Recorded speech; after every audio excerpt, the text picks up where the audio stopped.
Gracias por sintonizarnos a través de Plataforma Electoral. Esto es Entérate, un espacio de difusión de las actividades institucionales, académicas y de actualización del Tribunal Electoral del Poder Judicial de la Federación. En esta ocasión, presentamos más aspectos de la Mesa 1 del seminario Nuevos Tiempos Electorales, llevado a cabo en Boca del Río, Veracruz. Para contextualizar, diremos a todas y todos ustedes que la democracia cuenta con órganos jurisdiccionales eficaces para defenderla y fortalecerla, así como con autoridades electorales que, apegadas a la legalidad, dan vigencia a la protección de los derechos de los ciudadanos. En esta lógica, los invitamos a presenciar la mesa, la distribución de competencias en la organización de procesos electorales. Adelante. Para emitir estos criterios, formatos y lineamientos en lo que es, por ejemplo, conteos rápidos, el PREP, el programa de resultados electorales preliminares, la casilla única y lo relacionado con encuestas y observadores electorales. Después tenemos las facultades de coordinación con los organismos públicos locales electorales, que es principalmente la instalación de las mesas únicas de casilla, que aquí, como se ha dicho ya por la doctora Rosa María Mirón Lince, son 92,000 casillas únicas las que tendremos que instalar en las 17 entidades federativas en donde habrá elecciones concurrentes, además de las restantes entidades en donde se instalarán únicamente las casillas correspondientes a la elección federal. Y después tenemos las facultades propias de los organismos públicos locales electorales, que son ya los relacionados con la jornada electoral, principalmente el cómputo de los votos, la emisión de las constancias de mayoría y, bueno, ya todo lo que correspondería a la organización, en su caso, del programa de resultados preliminares, de conteos rápidos, si es que así lo determina su Consejo General. Creo que cada reforma electoral la debemos de entender en base a lo que pasó en la última elección. Esto no sé si sea lo más sano para una vida electoral normal, pero así sucede en nuestro país y esto habrá que asumirlo así. Cada elección, principalmente presidencial, deja temas en los cuales después se ponen de acuerdo los partidos políticos para modificar, en algunos casos para hacerlo más complejo, en algunos casos para hacerlo más sencillo. Creo que en este caso es para hacerlo más complejo. Son 74 nuevas atribuciones las que tiene el Instituto Nacional Electoral en esta materia. Pero los temas que detonaron la reforma concretamente por la elección de 2012, desde mi punto de vista, es la fiscalización de las campañas, que fue el tema de la elección de 2012, y la relación con los organismos públicos locales electorales. Como ustedes saben, el debate en el Congreso de la Unión y posteriormente en el Poder Constituyente fue el desaparecer o no los organismos públicos locales electorales. Creo que hubiera sido un gran error desaparecerlos. Creo que lo que se logró fue un plan B, digamos un plan intermedio, en donde desde luego se conserva la autonomía de los institutos locales, se conservan sus atribuciones, pero hay una coordinación con una autoridad nacional. Las bases que nosotros vemos en estos temas de esta reforma es que la fiscalización la realizará el Instituto Nacional Electoral sobre todos los partidos políticos, tanto estatales o los nuevos partidos políticos federales, como de precandidatos y candidatos. Tenemos prácticamente que revisar alrededor de 76,000 informes de pre-campaña y campaña. Esto lo vamos a hacer con un nuevo sistema de contabilidad en línea, que nosotros estamos pensando que los partidos políticos y candidatos informen en tiempo real el gasto que se está realizando en sus precampañas y campañas. Este tiempo real lo entendemos a 30 días aproximadamente de haberse realizado el gasto, que tendrán que subirlo a un sistema de contabilidad que estará como en una nube de internet, y ahí se podrá dar en tiempo real, la autoridad electoral se entera y al mismo tiempo terceros interesados, como pudiera ser la Secretaría de Hacienda, la Unidad de Inteligencia Financiera y por supuesto los propios partidos políticos. Otra de las bases que fija esta reforma constitucional es que se incrementa 60% el tiempo destinado a partidos políticos nacionales en radio y televisión durante sus precampañas y se asignan tiempos en las intercampañas. Estos tiempos no existían para los partidos políticos, como ustedes recordarán, este tiempo electoral de intercampañas era muy complicado porque los partidos, después de hacer sus precampañas, no podían hacer campaña y todo este tiempo, que es mucho, porque lo tenía la administración del Instituto Nacional Electoral, son 48 minutos diarios, se dedicaba a la difusión de las autoridades locales, lo que quisieran corresponder a las autoridades electorales, tanto nacional como estatales, administrativas o judiciales, pero es una cantidad muy grande de tiempo la que se tenía. Ahora la Constitución decide que sea 50% de este tiempo el que le corresponda a partidos políticos y 50% a las autoridades electorales, con la limitación de que este 50% que se le da a los partidos no lo pueden utilizar para hacer campañas electorales porque estarían incurriendo precisamente en actos anticipados de campaña. Entonces ahí tendrán que hacer promocionales de carácter genérico y no podrán meterse todavía a la contienda electoral.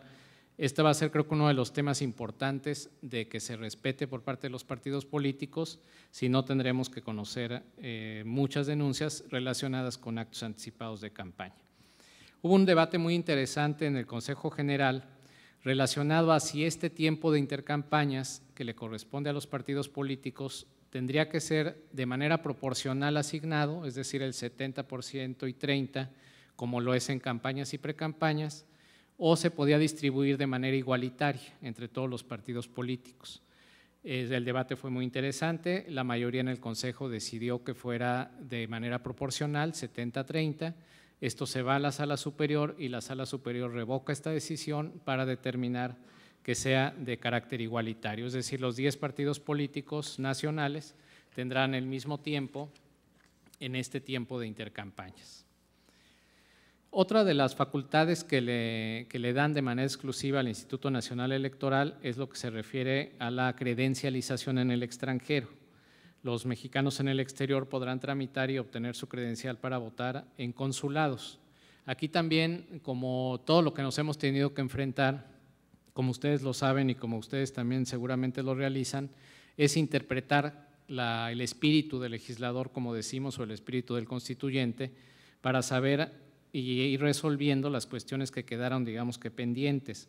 Entonces, una situación era a partir de cuándo se puede credencializar a los mexicanos que viven en el exterior. Una interpretación estricta señalaba que solamente 18 meses antes de la jornada electoral de 2018 pudiéramos credencializar.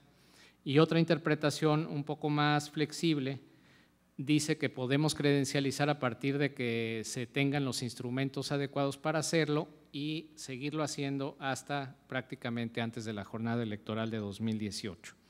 Lo que estamos haciendo son acuerdos con la Secretaría de Relaciones Exteriores para poder credencializar desde el próximo año, a finales del próximo año, a los mexicanos que radican principalmente en Estados Unidos, aunque incluimos 1 o 2 consulados de Europa, que determinamos que incluirlos porque hubo votación de mexicanos que viven, por ejemplo, en España o en Francia. Desde luego este va a ser un reto mayor, los consulados están a la expectativa, a mí me ha tocado estar en el consulado de Chicago, por ejemplo, la comunidad de mexicanos es, como ustedes saben, una comunidad muy grande, y la credencial de elector es una situación muy codiciada, porque la Secretaría de Relaciones Exteriores vía los consulados expide la matrícula consular. Esta matrícula consular le sirve a nuestros paisanos que viven allá para poder sacar licencias, para poder identificarse como mexicanos, en fin, pero no tienen los niveles de seguridad que tiene nuestra credencial de elector. Esa sería una situación que en Estados Unidos, digamos, da más confianza a la credencial de elector. Y la otra es que la matrícula no tiene vigencia en México. No es una credencial que pueda permitir la identificación en México.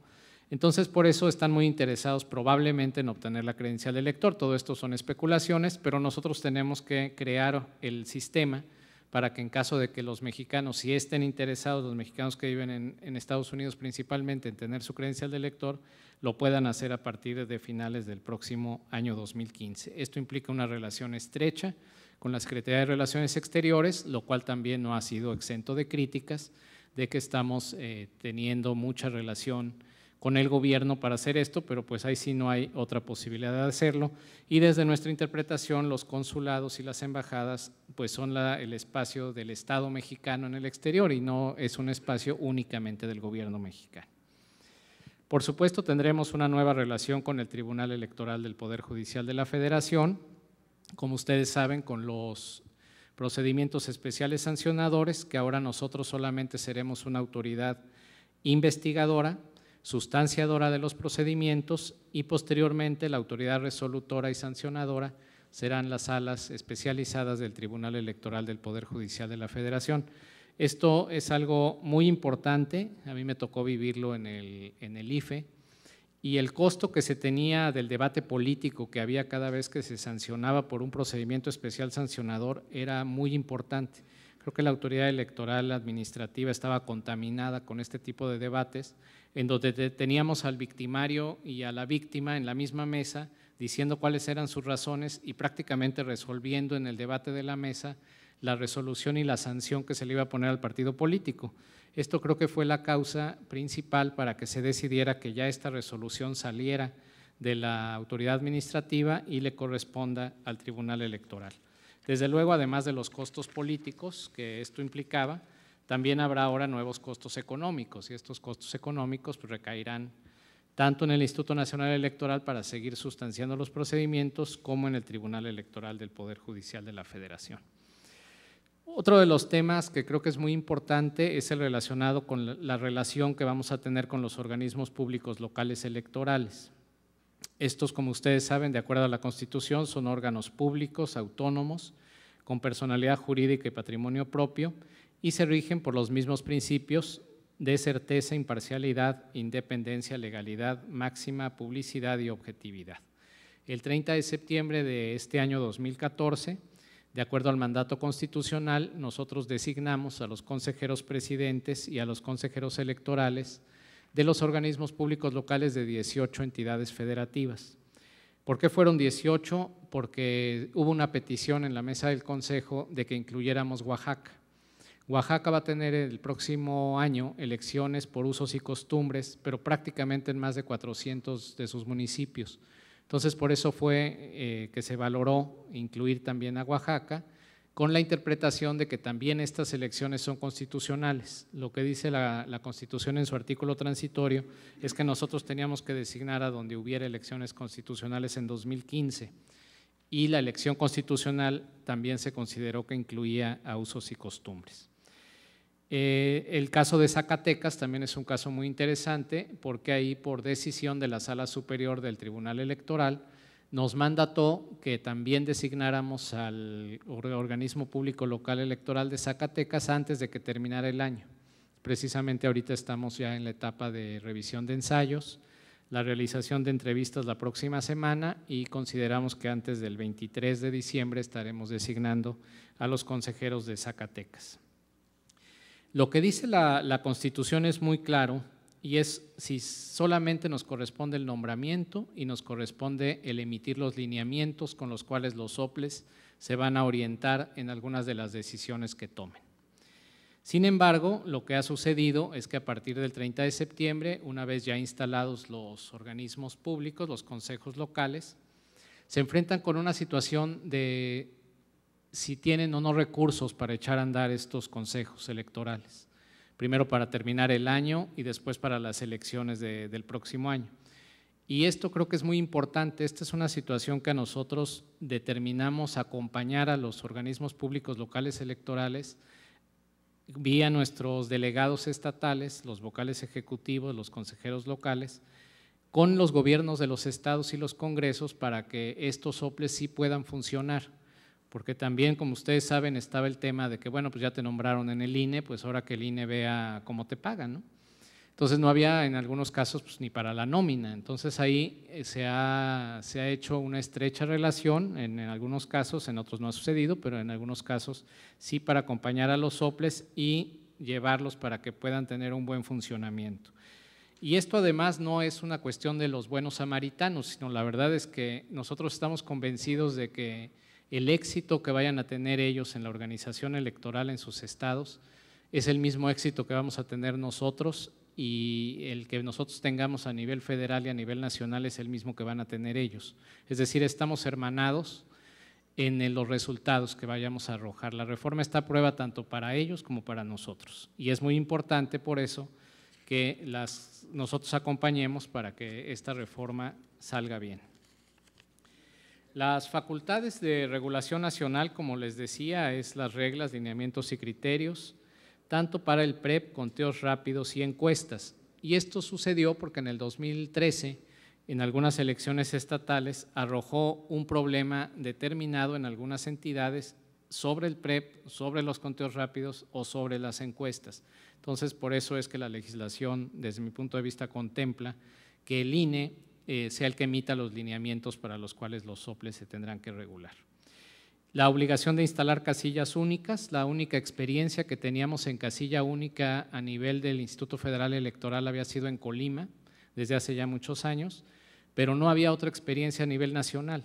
Entonces, lo que hicimos es retomar la experiencia de Colima para llevarla a que así sea la casilla única a nivel nacional. Vamos a instalar 92,000 casillas únicas, como les decía, de un total de 152,000 casillas a nivel nacional. Si hubiera algún ahorro en la reforma electoral 2014 que nosotros pudiéramos reconocer, creo que sería en esta parte de la casilla única. Aquí es donde puede haber un ahorro para los estados, de que ya no van a gastar el 100% de la instalación de sus casillas, de los materiales electorales, de los funcionarios electorales y todo lo relacionado con la jornada, sino únicamente el 50%. Y también nosotros estaríamos en esa situación de tener un ahorro prácticamente del 50%. Desde luego es importante que los organismos públicos locales electorales tengan el presupuesto para financiar o para pagar este 50% que le corresponde, que estamos hablando de prácticamente 900 millones de pesos. Le corresponde también a los soples desarrollar y ejecutar los programas de educación cívica, expedir las constancias de mayoría y declarar la validez de la elección, implementar y operar los programas de resultados electorales preliminares, es decir, nosotros damos los lineamientos que se aprobaron en el Consejo General el pasado 19 de noviembre y ya los organismos públicos electorales deciden si se tiene o no que tener su programa de resultados electorales preliminares, su programa de conteos rápidos, o incluso está la posibilidad de que se lo pidan al INE y que diga, de acuerdo a tus lineamientos, si yo te aviso con determinado tiempo, que son 6 meses antes de mi proceso electoral, tú puedes hacer el programa de resultados preliminares y el programa de conteos rápidos. Cosa que la verdad sí lo podemos hacer, está previsto en los lineamientos y para nosotros sería algo más práctico en algún momento hacerlo nosotros, ya que se utilizan prácticamente los mismos recursos y el mismo esfuerzo para hacer el nacional o el federal que para hacer en su caso los locales. Como ustedes saben, estos programas es digitalizar actas y una vez digitalizadas se suben para que se empiecen a registrar los resultados. Como se decía, estamos ahora definiendo el contenido de los convenios que se van a celebrar con cada organismo público local electoral antes del 18 de diciembre y cada convenio pues es prácticamente un libro, ¿no? Estamos tanto programas de resultados preliminares, casillas únicas, elección infantil, en fin, todo lo que nos vamos a coordinar son convenios que se están definiendo ahora y serán seguramente pues el marco jurídico ya específico en el cual vamos a trabajar con los organismos públicos locales electorales. Tenemos unas facultades extraordinarias de acuerdo a la Constitución que se refieren a la facultad de atracción, la de asunción y la de delegación. La de atracción, como ustedes saben, implicaría conocer un asunto que le corresponde a la competencia local, conocerlo a nivel nacional. El INE puede atraer a su conocimiento cualquier asunto de la competencia de los soples que considerara trascendente o para asumir un criterio de interpretación. Esto solamente lo pudiéramos hacer a petición de al menos 4 consejeros del INE o de la mayoría del Consejo. Esta facultad ya la ejercimos. Resulta que la Constitución, como ustedes saben, en el artículo transitorio de la reforma constitucional, consideraba que la capacitación, la designación de funcionarios de casillas fuera una facultad que tuvieran los organismos públicos locales electorales para estas elecciones de 2015. Sin embargo, en el Consejo General, cuando se expide la estrategia de capacitación para la casilla única, se consideró necesario que nosotros tuviéramos que atraer esta facultad. Entonces se ejerció el 14 de julio la facultad de atracción para volver a traer todas las funciones de capacitación y designación de funcionarios. El debate era si lo teníamos que atraer para todas las elecciones, para todas las entidades del país o solamente para las que tuvieran elección el próximo año en sus estados. Y finalmente se decidió que se atrajeran las de todas las entidades del país. Es decir, esta estrategia de capacitación es la misma estrategia que tendrá que regir en las elecciones locales y además en las elecciones federales. La facultad de delegación, que implica transmitir a los organismos públicos locales el ejercicio de algunas de las facultades previstas expresamente en el artículo 41. Aquí el debate era si fiscalización, por ejemplo, pudiéramos delegarlo a los estados o a los organismos públicos locales electorales. Se decidió que no en esta primera elección del próximo año, porque tendríamos que para delegar que valorar una serie de situaciones que nos ordena la ley muy complicadas.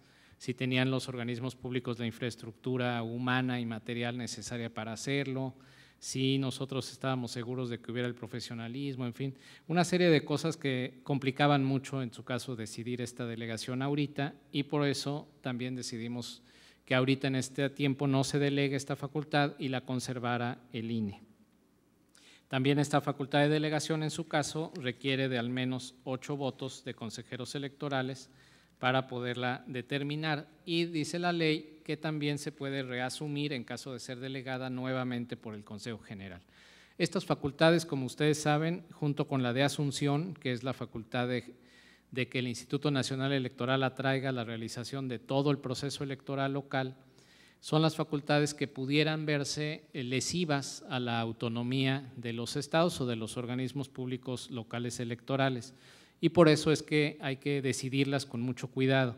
Concretamente, esta facultad de asunción yo creo que ya no la vamos a ejercer para las elecciones del próximo 2015. Es una facultad extraordinaria que solamente, como prevé prácticamente el artículo 29 de la Constitución, nosotros la pudiéramos realizar o ejercer si hubiera condiciones muy específicas que complicaran la organización electoral para los estados. A mí la verdad es que no se me ocurre cómo se pudiera llegar a ejercer esta facultad. Vamos a tener un reglamento que vamos a expedir a partir en el próximo 18 de diciembre, pero si las condiciones no permiten la realización de una elección local, pues ¿cómo va a permitir que nosotros lo hagamos, ¿no? Esa es la parte donde yo creo que esta facultad realmente es muy complicada de visualizarse y solo puede presentarse y resolverse antes del proceso electoral local. Como casi prácticamente todos los procesos electorales donde habrá elecciones el próximo año ya están iniciando, nosotros creo que ya no tendremos que ejercer esta facultad. La fiscalización, eso es, como veíamos, uno de los retos más grandes que tenemos o que vamos a tener en el INE y los soples a partir del próximo año 2015. Y tenemos la obligación, como decía antes, en el 2011-2012 se revisaban 4,240 informes de precampañas en el IFE. Ahora tendremos que revisar 34,930 informes de campaña. Antes de campañas eran 1,605, ahora serán 41,248 y el total, como les decía, daba una revisión de 76,178. No crean que estos números a mí me dan mucho orgullo de decirlo, la verdad es que es una gran responsabilidad, pero creemos que a partir de que inicien las precampañas, ya con el nuevo reglamento de fiscalización que se aprobó el pasado 19 de noviembre, tendremos las posibilidades de ejercerla y de estar revisando los informes. Solamente se podrá hacer si los partidos políticos, los candidatos y los precandidatos tienen voluntad de que se haga, porque si ellos no nos informan, pues nosotros no habrá forma de que lo sepamos. No, pero también se han desarrollado ya mecanismos, junto como que se va construyendo la ley electoral en base a la desconfianza, también nosotros, en base a la desconfianza, tenemos que fiscalizar. Entonces ya hay muchos mecanismos que nos permiten saber cuántos espectaculares tuvo el candidato en la campaña, cuánto cuesta cada espectacular, cuántos eventos tuvo en la campaña, cuánto cuesta el alquiler de las sillas, cuánto cuesta el auditorio, en fin. Entonces, esto ya cada vez complica más para los precandidatos y candidatos el falsear la información o el no informar. Y como ustedes saben, además, la propia reforma constitucional complicó más las cosas para ellos, porque en el caso de la utilización de recursos ilícitos o del rebase de tope de gastos de campaña, pudiera ser origen de una nulidad de la elección. Entonces, cada vez también la verdad es que lo mejor, digámoslo así, es que se informe correctamente, que nosotros podamos fiscalizar lo que realmente se ejerce por parte de los precandidatos y de los candidatos y que demos al final un dictamen positivo para ellos. En cuestión de fiscalización, en diputados federales y las 17 entidades tendremos 500 candidatos a diputados federales, 9 a gobernadores, 1,009 a ayuntamientos, 641 diputados locales, de un total de 2,159 cargos que estarán en disputa el próximo año. Como les decía, el 19 de noviembre se aprobó el reglamento de fiscalización. Vamos a desarrollar y administrar un sistema de contabilidad en línea. La Ley General de Partidos Políticos establece que los precandidatos y candidatos sean responsables solidarios del cumplimiento de lo reportado en los informes de campaña y precampaña, que esto es muy importante, porque antes también estaba la situación de que el partido político era el que cargaba con la responsabilidad final de las sanciones en fiscalización. Pero los candidatos o precandidatos pues prácticamente no eran ya responsables, estaban en el ejercicio del cargo y ya no había tal responsabilidad. Ahorita son responsables solidarios de los partidos políticos en cuanto a lo que se refiere a los informes de campaña y precampaña. Los soples van a fiscalizar también las organizaciones de ciudadanos que quieran formar un partido político y a los observadores electorales en caso de que pudieran recibir algún financiamiento público. Como les decía, los conteos rápidos serán en el respectivo ámbito de competencia, los organismos públicos locales los que podrán decidir si se hace o no se hace un conteo rápido y si se hace o no se hace un programa de resultados electorales preliminares. Pero en caso de decidirlo, sí tendrán que ser de acuerdo a los lineamientos que emita el instituto o que esté emitiendo el Instituto Nacional Electoral. Concretamente, ya el 19 de noviembre también se aprobó en el Consejo General los lineamientos del PREP, del Programa de Resultados Electorales Preliminares, y como ustedes saben, este caso del PREP pues es muy importante, es justo lo que nos da la primera certeza de los resultados electorales, lo que le da la expectativa del ciudadano ese día de la jornada electoral y que podamos estar informando de los resultados preliminares o de los conteos rápidos el mismo día de la elección. Se prevé también, como les decía, que los soples le pudieran solicitar al INE la posibilidad de que se realizara por nuestra parte esta función. El 19 de noviembre pasado también se aprobó el nuevo reglamento de radio y televisión. Lo teníamos que aprobar por los cambios que hubo en la Constitución relacionados a los nuevos sujetos que tendrán derechos a prerrogativas, que son tanto los nuevos partidos políticos como los candidatos independientes. Aquí en los candidatos independientes, como ustedes saben, tienen prerrogativas en radio y televisión como si fueran un nuevo partido político, es decir, le corresponde el 30% en precampañas y campañas, dividido entre todos los partidos políticos, y en intercampañas también le va a corresponder una parte del tiempo igualitario. Relacionado con candidatos independientes hubo un debate también muy interesante de si era necesario dar a conocer los nombres de las firmas de qué ciudadanos apoyaban a un candidato independiente, que si esto era válido para evitar que los candidatos independientes presentaran firmas o nombres que no existieran o que el ciudadano realmente no hubiera dado este apoyo. Nosotros la responsabilidad que tenemos es cruzarlo con el Registro Federal de Electores para ver si son ciudadanos reales, si se existen en el padrón y si se llaman así, etcétera. Los esperamos en una próxima emisión de Entérate, con lo más destacado de las actividades institucionales, académicas y de actualización del Tribunal Electoral del Poder Judicial de la Federación. Soy Roxana Noriega. Hasta la próxima.